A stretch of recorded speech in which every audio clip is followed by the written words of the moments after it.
Good afternoon, everyone.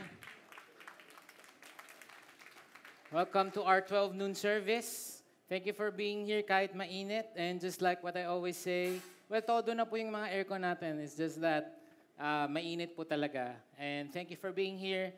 Like what I always say, mas mainit po sa impyerno. So, tiisin na lang po natin yung init dito. Thank you. We are on the second week of our series, Jesus Period. And this is in line with our 40th anniversary. And I just want to highlight again and encourage you, mag-register na po kayo because we want to be in the June 28, 1 p.m. Run. Okay, yun po yung gusto nating slot so that we can see each other there.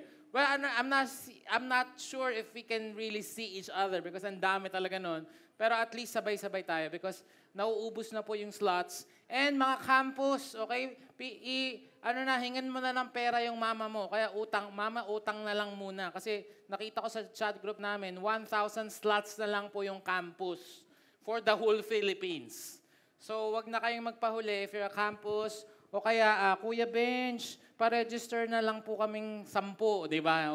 Ubus pera niyan, si Kuya Bench. So, gawin nyo na po yan ngayon so that we will be together there in our 40th anniversary. And I love that we chose this series to be part of our 40th anniversary. Because if you've seen in the intro video, yung Jesus period po has been with us literally and spiritually. This has been our shout na yung church natin, Victory, will all be about Jesus.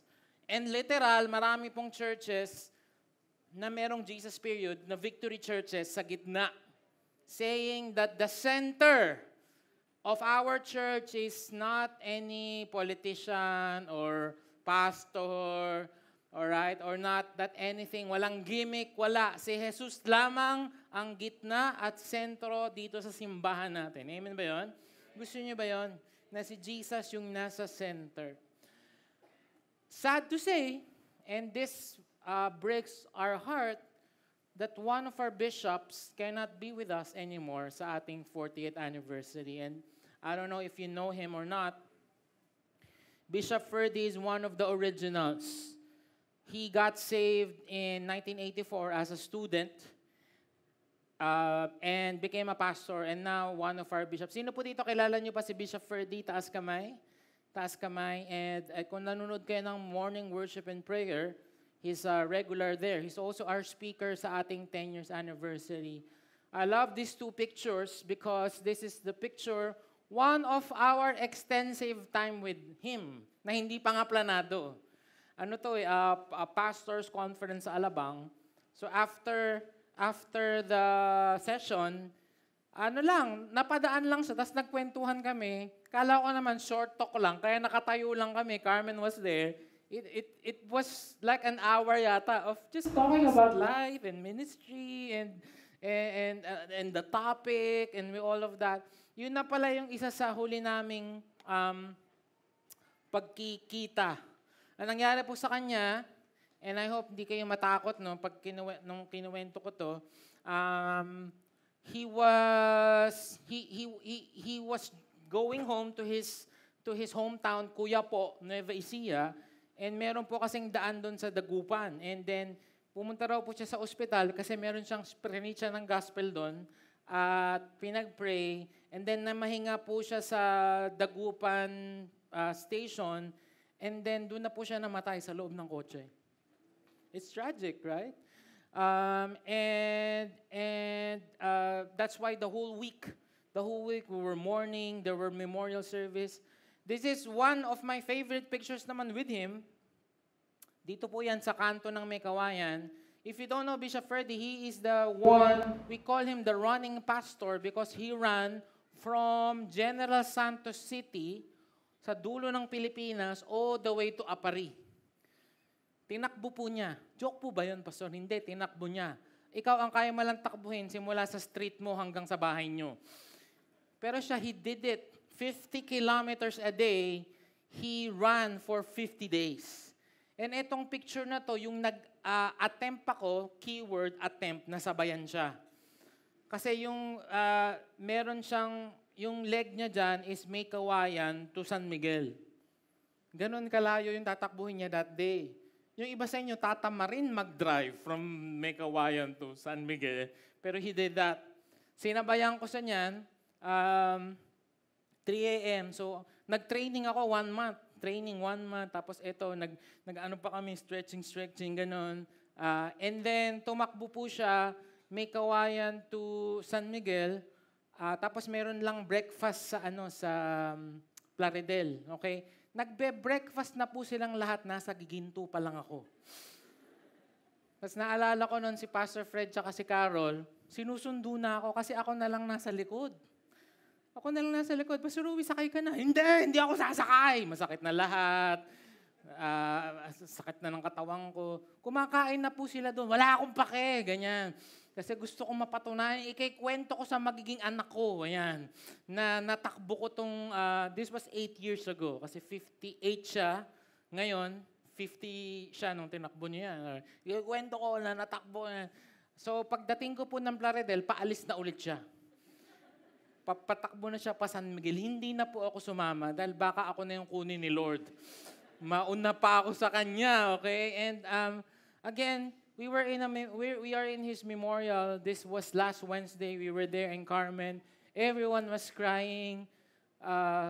Wala talaga. We don't have the words. And we have so many questions.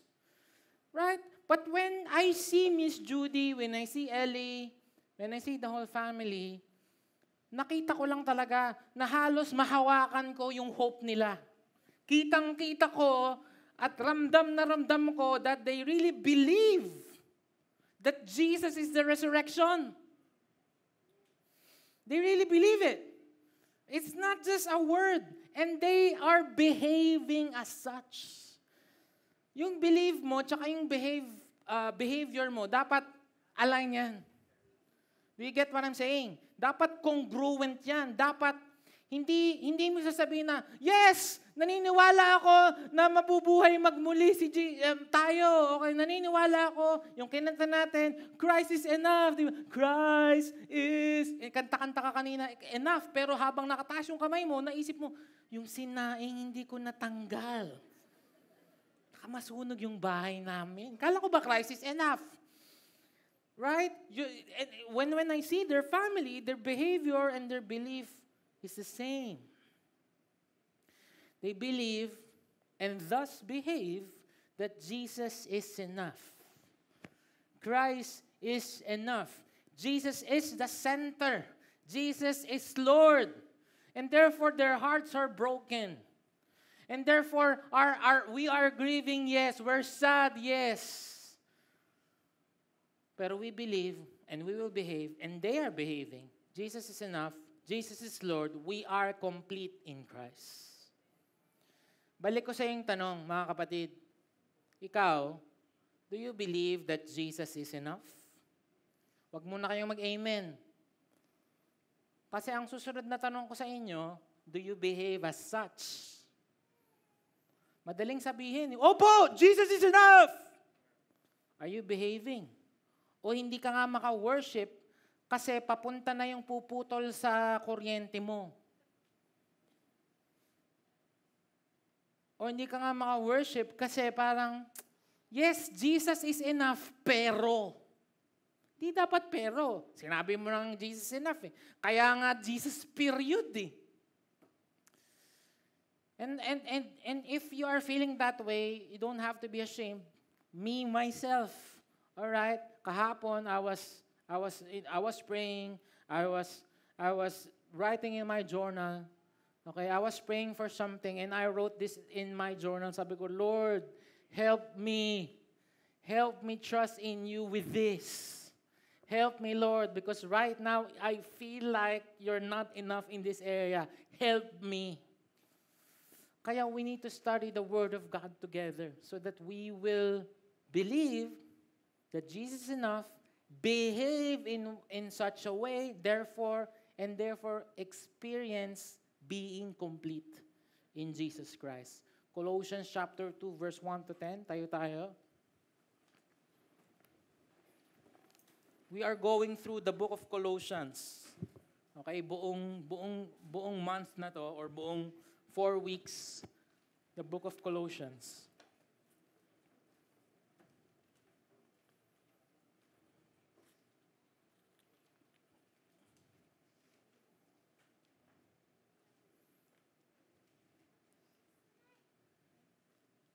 If you're there, say amen. We will read it together. For I want you to know how great a struggle I have for you and for those at Laodicea and for all who have not seen me face to face, that their hearts may be encouraged, being knit together in love, to reach all the riches of full assurance of understanding and the knowledge of God's mystery, which is Christ, in whom are hidden all the treasures of wisdom and knowledge. I say this in order that no one may delude you with plausible arguments, for though I am absent in body, I am with you in spirit, rejoicing to see your good order and the firmness of your faith in Christ. Therefore, as you receive Christ, Jesus the Lord, so walk in Him, rooted and built up in Him and established in the faith, just as you were taught, abounding in thanksgiving. See to it that no one takes you captive by philosophy and empty deceit, according to human tradition, according to the elemental spirits of the world, and not according to Christ. For in Him the whole fullness of deity dwells bodily, and you have been filled in Him, who is the head of all rule and authority. This is the word of the Lord. You can now take your seats.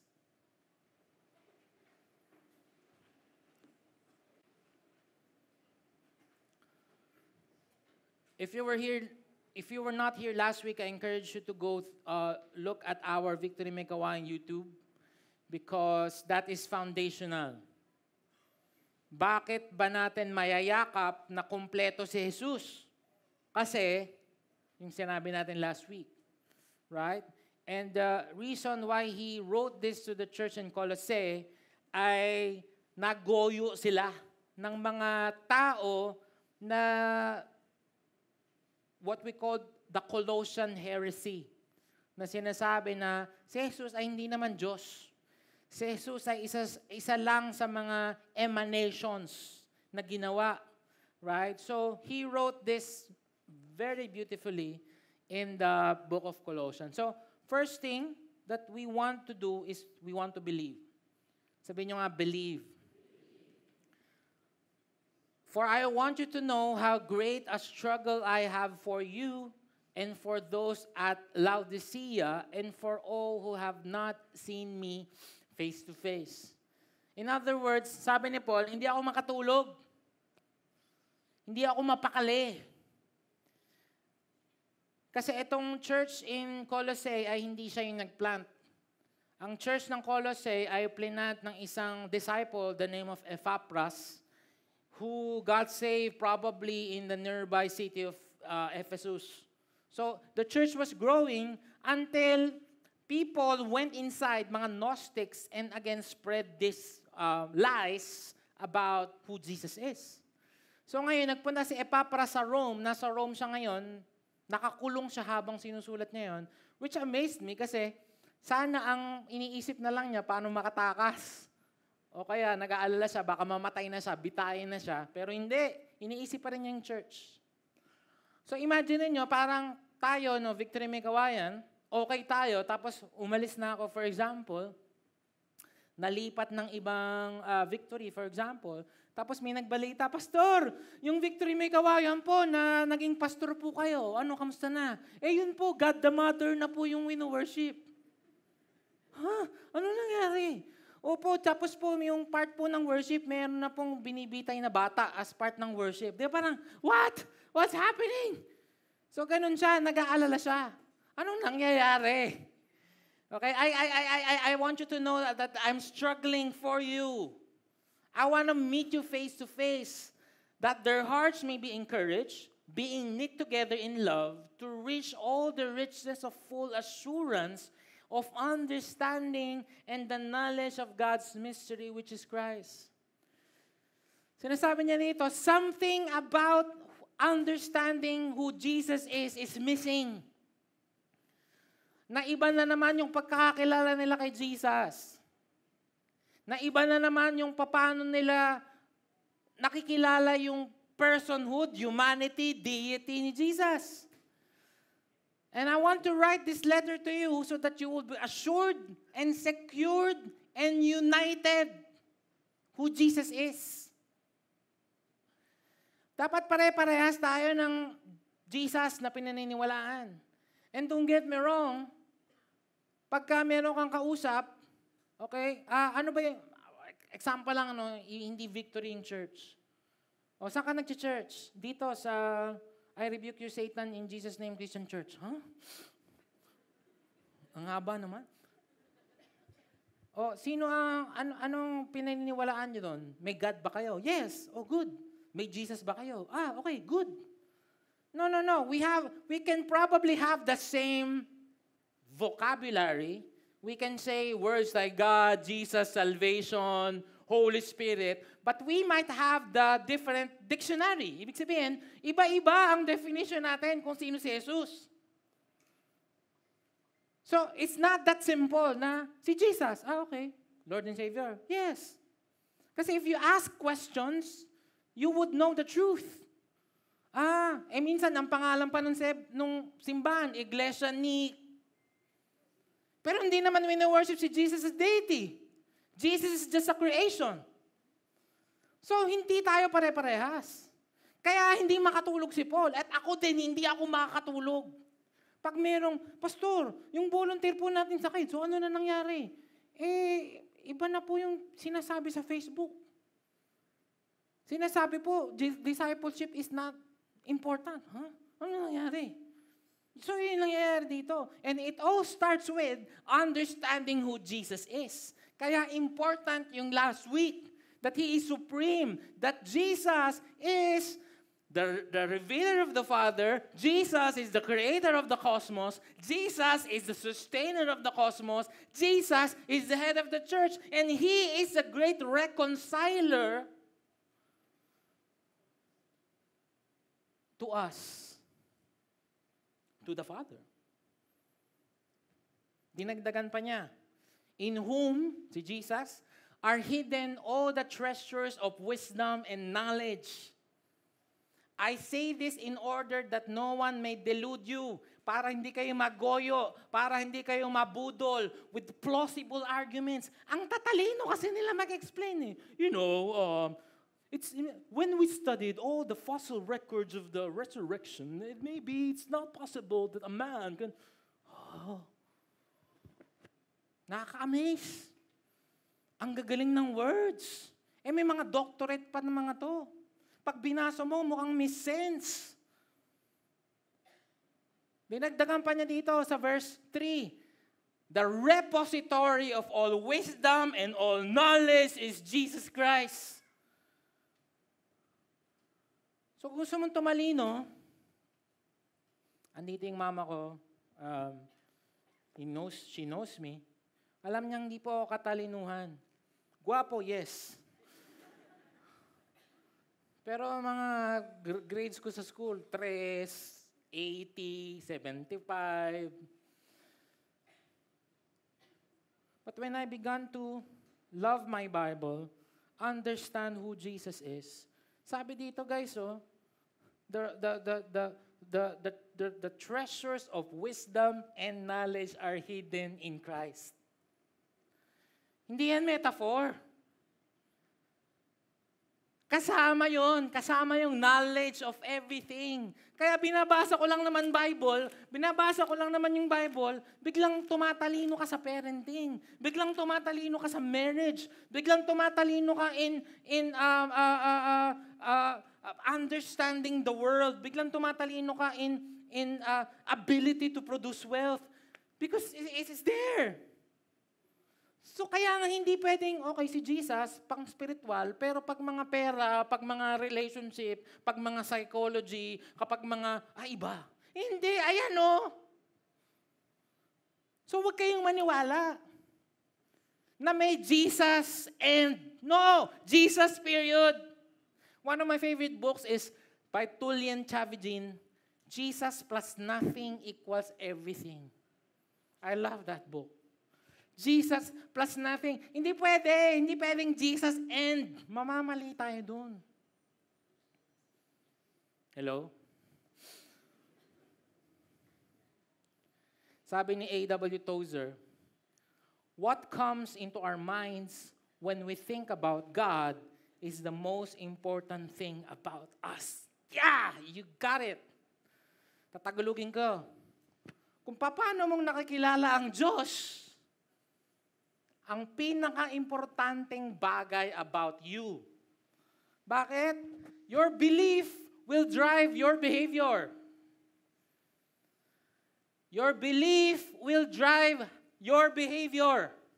If you really believe that look at the birds in the air, they neither sow nor reap, their holy heavenly Father feeds us. Hindi ka gigising tuwing umaga na parang hilong talilong, na parang, ay, naku, ano na naman papakain ko sa pamilya ko? Naku, ano na naman? Naku, paano mag-aaral yung mga anak ko sa college? Naku, paano naman? Hindi ka gigising ng ganon. Kasi, hawak mo yung truth, yung belief mo aligns sa behavior mo that, no, my God is my provider. He will provide for me.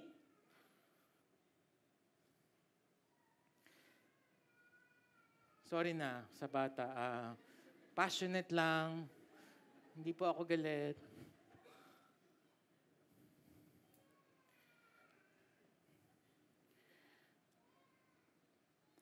My dad also died. He was 54. 5. May nag-e-edit yung mama ko. And we don't have the answer. Are we still sad? Yes. But we are grieving with hope.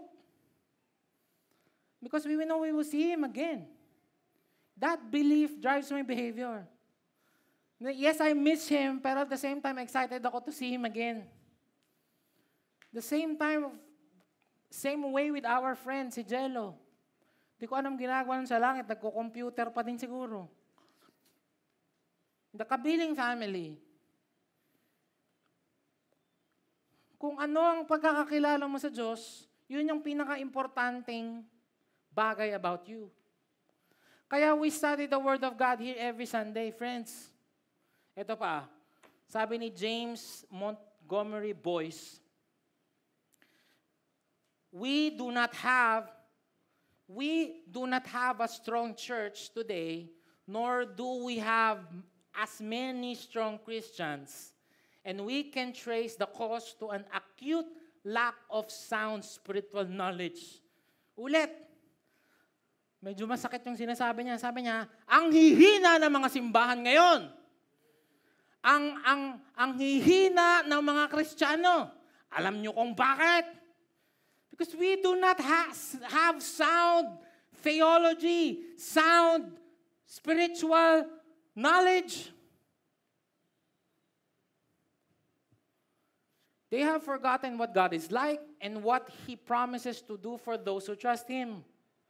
As an average Christian to talk about God, and after getting past the expected answers, you will find that His God is a little God of vacillating sentiments.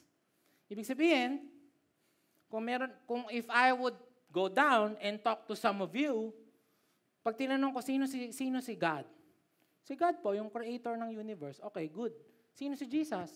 Namatay po siya para sa akin. Yes. And what else?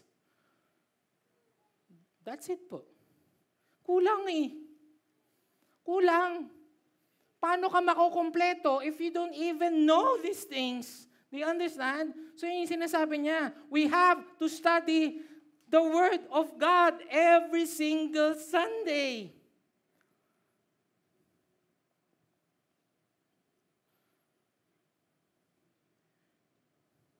And I will not apologize if I would speak. Minsan tinitingnan ko yung mga video natin, 60 minutes. Grabe naman yung preaching ko, 60 minutes. I will apologize kung overtime tayo. Because my goal is for us to end on time. Pero I will not apologize for preaching the Word of God.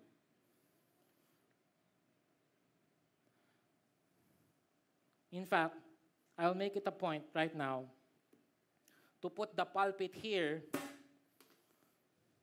at the center of the stage. Kahit alam ko na pinipicturean nyo, Pastor, nakakaharang po. Pwede. There was a time, di ba, dito ko nilalagay. Alam nyo kung bakit? Para mapicturean nyo yung verse. Pero from starting today, I'll make it a point that the pulpit will be at the middle. So that you will send a message to you that this church is the center, is the preaching of the Word of God. Yan lang. Yan talaga. Yan talaga. And this church will not be about gimmicks or free pandesal. We can do that. There was a time, nung kami yung in charge ng youth service sa Malolos, we were young and stupid. And, yun nga na-impluwensyahan kami ng world. Na dapat, kung ito yung world, dapat gayahin natin. Sa ginawa po namin, pumunta kami nila Pastor Rob sa Showtime. Nanood kami. Tapos tingnan namin gayahin lahat ng mga gimmick-gimmick. Okay?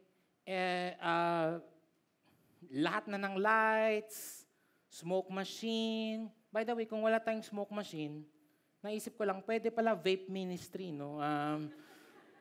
Alam kong may mga nagve-vape dito, tinatago nyo lang.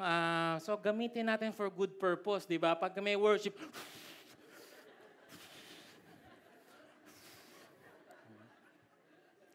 joke lang, okay? Huwag kayong ma-offend. Joke lang. And we did that.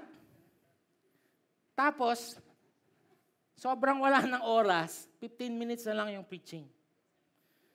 Ay, kung buhay si Pastor Ferdy, how dare you, Rui? How dare you making the preaching of the word as an afterthought? Magagalit yun sa akin. You preach the word.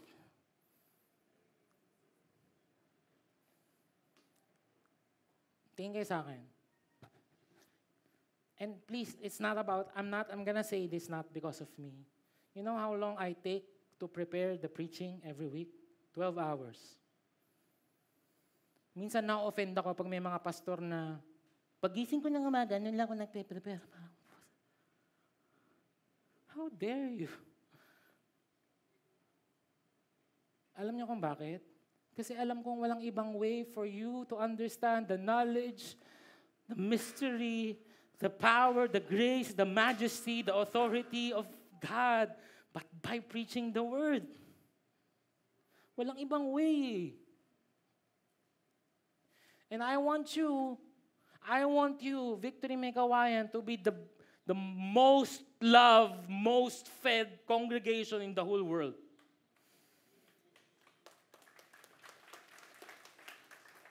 Yung uuwi kang busog, umubusog, ganda nun, Lord, thank you.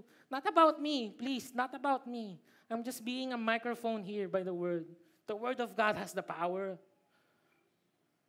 Hindi yung delata yung kakainin mo. Okay naman, delata, masusustain ka naman. Parang, kaso lang, ganda ng preaching ni Pastor, no? Pero parang ganun na yung last week. Eh. In fact, isang buwan nang ganun. Gutom na gutom.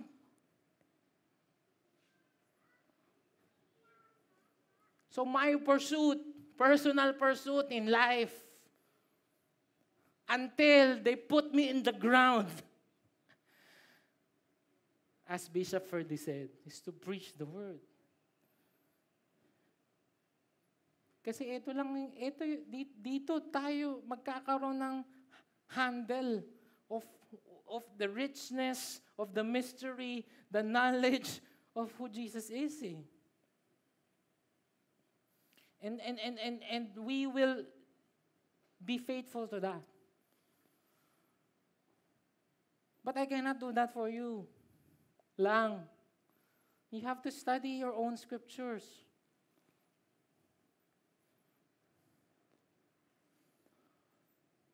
For the time will come when people will not tolerate sound doctrine and accurate instruction that challenges them with God's truth, but wanting to have their ears tickled with something pleasing. I think that time is now. Ang dami-dami ng worldview out there. Alam niyo si Jesus, mahal ka for who you are. Tickling the ear. Kahit hindi ka magbago, kahit hindi ka mag-repent, mahal ka niya. Yun daw. We will talk about finances, but not every week.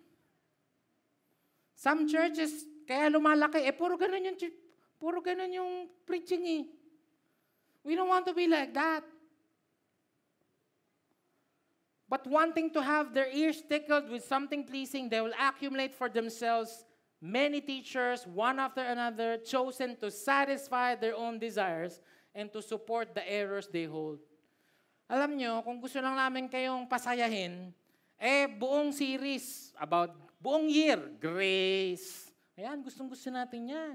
Yung grace ni Lord. Pero yung Lordship, holiness, ayaw natin yan. Forgiving your enemies, ayaw natin yan. Talking about LGBT, ayaw natin yan. Iwasan natin yung mga kontrobersya. We will produce spiritual illiterate Christians. We don't want that. So I'm glad that we're in victory. See to it that no one takes you captive by philosophy and empty deceit according to human tradition, to the elemental spirits of the world, and not according to Christ.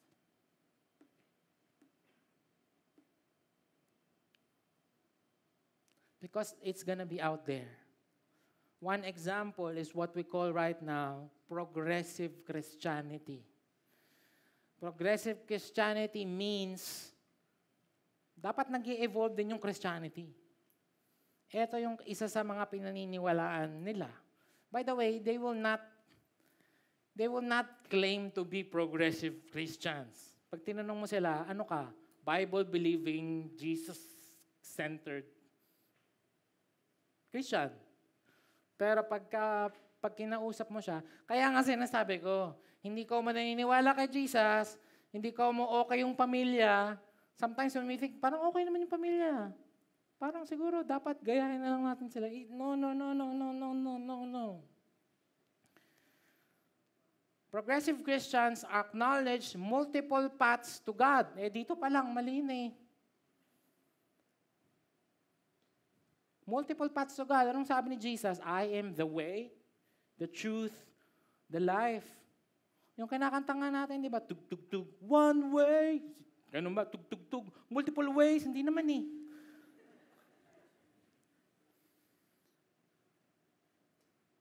So pag kami nagsabi ng, meron namang ibang way para ma-save. Kakamot ka na. Okay? Affirms LGBTQ+. Just to be clear, we love them, but never affirm them. Magkaiba yon. We are discipling these people. We are loving them. Okay? But pag tinanong, Pastor, sin po ba to? Yes. Pag sinabing affirm, okay lang yan. Naiintindihan ka ni Jesus. No. Hindi ko alam kung ano to. Folks. I don't know. I did not research it. Work for a more just world. Embrace science. Recognize that there's always more to learn. Progressive Christians, makikita mo yung mga Facebook post nito, lagi na lang all about equality, fighting poverty, social justice.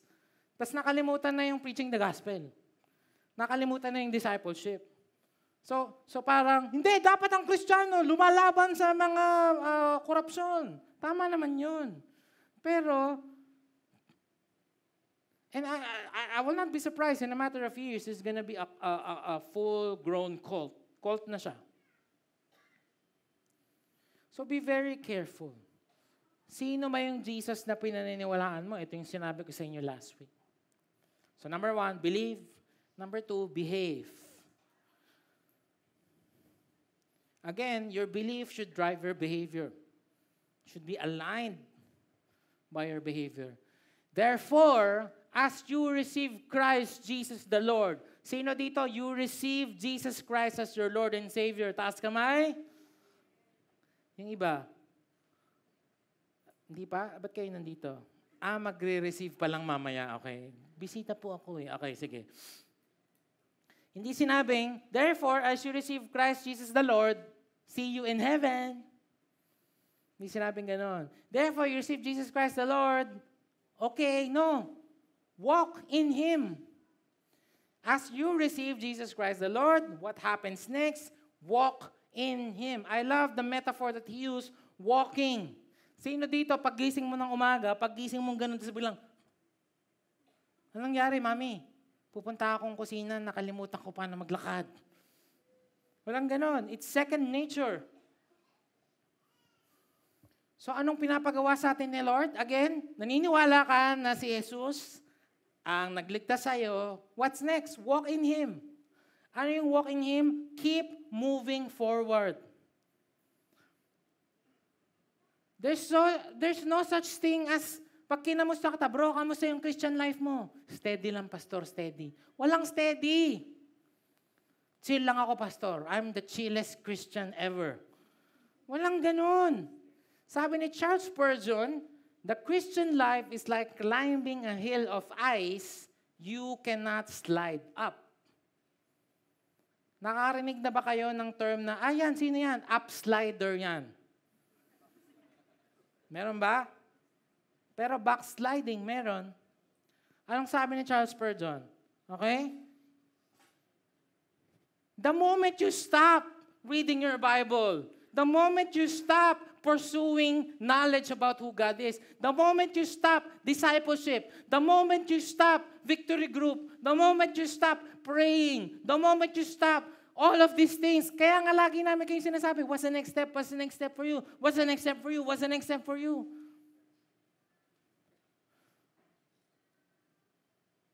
It's like climbing down a block of ice. Wow, okay. Wow, may nagwa-one-to-one sa akin. Yes. Okay. Victory weekend, yes. Okay na muna yun. Chill na muna ako. Hindi.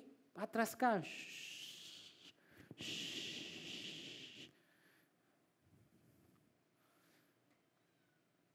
So you have to keep on moving forward. Walk. Walk ulit. Ano po bang next after ng victory weekend? Ay, mag-enroll ka sa mga discipleship class. Okay. O ikaw naman ang mag-one-to-one. Parang ayoko po nun. Shh.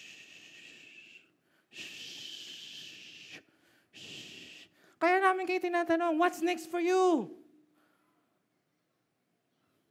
You have to keep moving forward.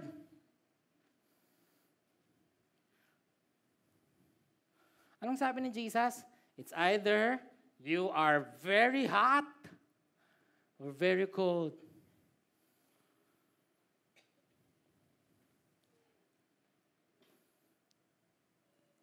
Kaya lagi namin itong sinasabi. Okay? Kaya lagi namin kayong pinapa-join. What's the next step? Kamusta na yung Christian life mo? Mag-volunteer ka na. Pastor, nag-o-observe pa lang po ako. 10 years ka nang nag-o-observe. Hanggang ngayon, tinicheck ko lang po if this is the church for me. 10 years ka na. Keep moving forward. Okay? Number 2, rooted and built up in Him. Grow down so that you will grow up. That's an oxymoron. Okay? But Paul uses the metaphor of something organic, roots, and something architectural, built up, para daw ma-establish. So ang goal, mga kapatid, ay magkaroon ng root. Lumalim. Downward growth muna. So, babalik tayo dun sa number 1. Paano po ba lumalim? Magbasa ka ng Bible. Maghanap ka ng discipleship group that would help you.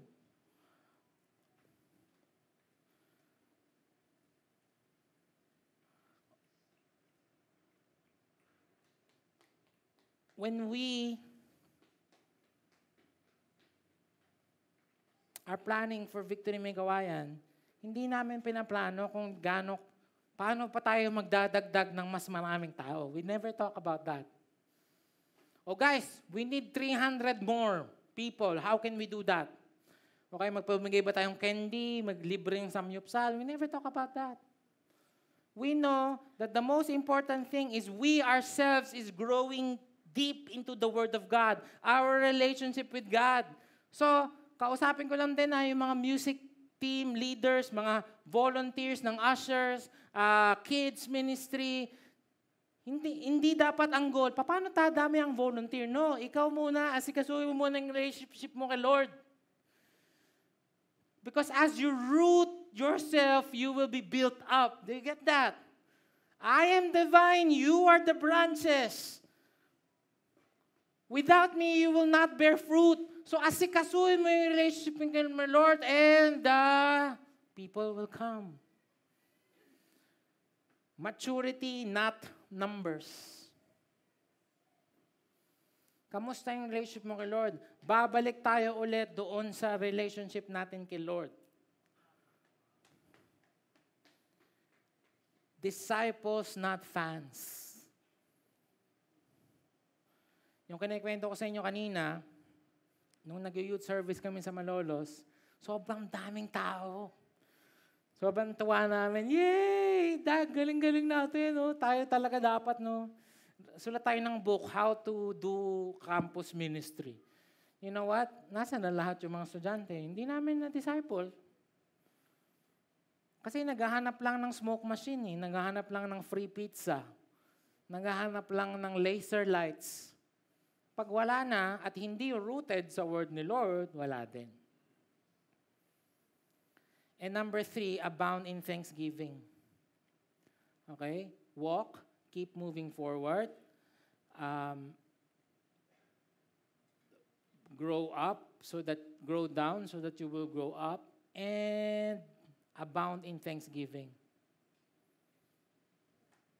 Wala pa pala yun. Next slide pala. This is a tumbleweed. Okay, tumbleweed. Ang nangyayari lang dyan sa tumbleweed ay nagtatumble. Kasi tumbleweed.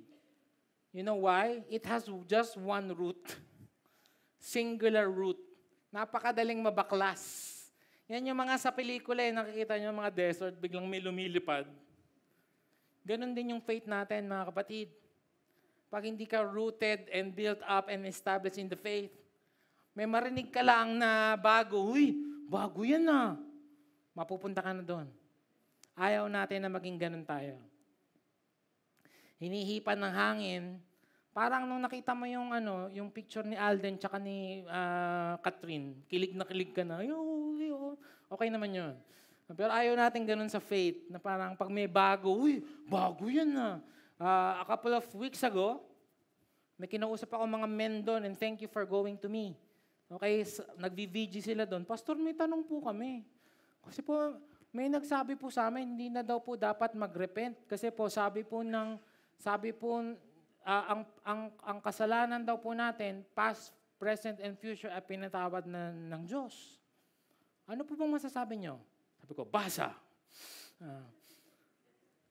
Sabi ko, alam ko, naintindihan ko, and I know exactly where it's coming from. It's a worldview.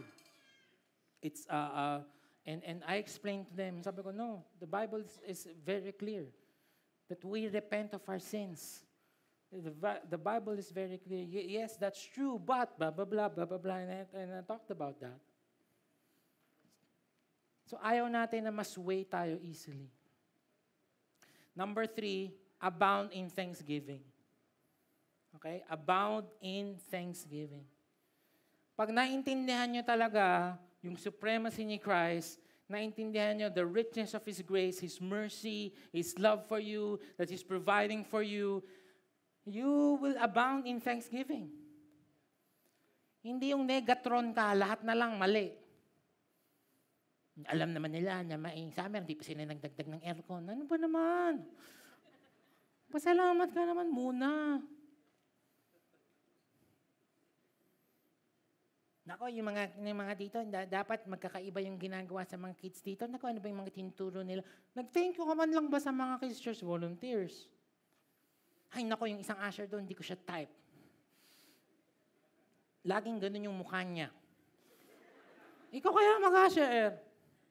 Ba't hindi ka tanong ko sa'yo, meron ba dito na kahit isa na nag-thank you kay Lord dahil gising ka pa kaninang umaga?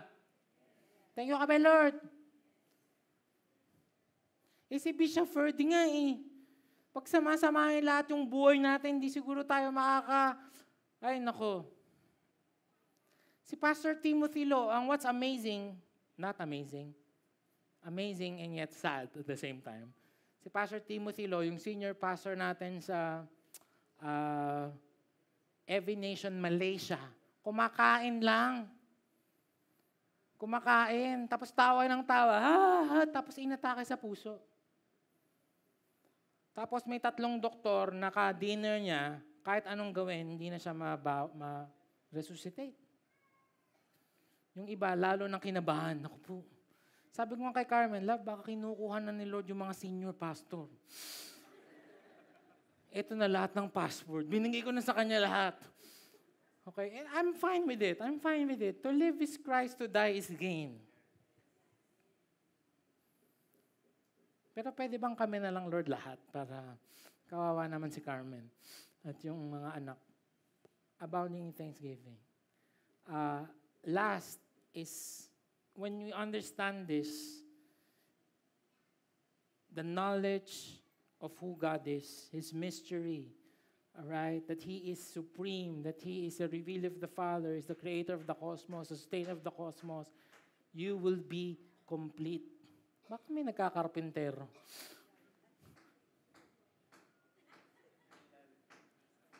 In Jesus' name, accept Jesus Christ, you carpenter.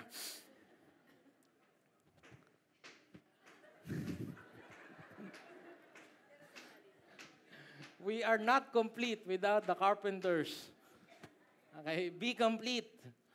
Sabi doon, for in Him, the whole fullness, sabi nyo nga, fullness of deity dwells bodily, and you have been filled in Him. We talked about this. Again, the reason why Paul is writing that, sinasabi nga niya na si Jesus ay emanation lang, sub-God lang. Hindi yan pwedeng maging God completely. And some other cults are like that, saying Jesus is just a creation. We talked about that last week. Okay? So again, Jesus is not an emanation, not a sub-God. The fullness of the Godhead dwells in Jesus Christ.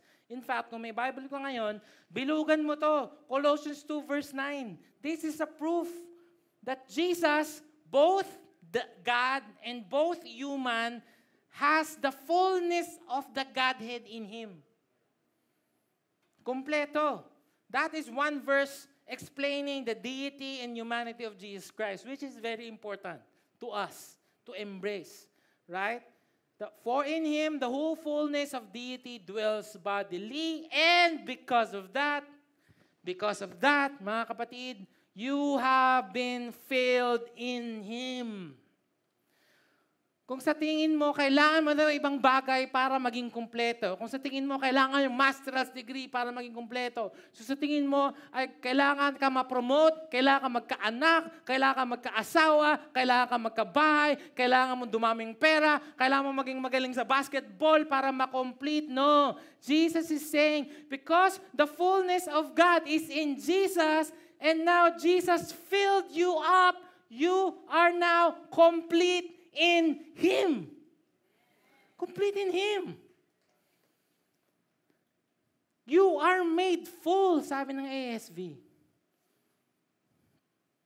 Complete in Him, and you have everything in Jesus Christ. Jesus Christ is all that you need. That's why we're singing that song, and we're gonna sing that song again. Christ is enough. And until mayakap natin yung truth na yon. Again, guys, am I failing at that? Yes. Every day. There will be times that I was like, yes, Lord! Yes, Lord! I'm complete. And there will be days that I will wake up and I'm afraid for my children. I'm afraid for our finances. I'm afraid for my health. So kaya, kailangan ulit, anong gagawin? Babasa ulit tayo ng Bible.